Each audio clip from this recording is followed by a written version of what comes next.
Glass water వేసుకోండి, ముక్క మునిగేంత వరకు వేసుకోండి.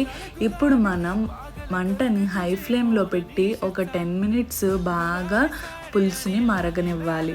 చాలామంది పులుసు మరిగిన దాకా ఉండి బెండకాయ ముక్కలు, మామిడికాయ ముక్కలు వేసుకోవాలి. నేనైతే కొన్ని బెండకాయ ముక్కలు, కొన్ని మామిడికాయ ముక్కలు వేయడం జరిగింది. మాకు పులుసులో బెండకాయ ముక్కలన్నా మామిడికాయ ముక్కలన్నా చాలా ఇష్టం అనమాట. సో అందుకని నేను ఈ విధంగా వేయడం జరిగింది. పులుసు అయితే కొంచెం సేపట్లో రెడీ అయిపోతుంది అనమాట.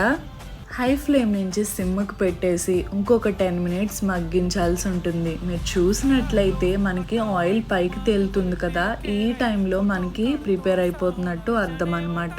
సో మన దగ్గర ఉన్న కొత్తిమీరని ఈ విధంగా గార్నిష్ చేసుకుంటే అబ్బా ఆ స్మెల్ కానీ ఆ టేస్ట్ కానీ వేరే లెవెల్లో ఉంటుంది అనమాట. ఇది వచ్చేసి కంప్లీట్గా గోదావరి వాళ్ళు చేసే చేపల పులుసు, చాలా రుచిగా ఉంటుంది. ఒకసారి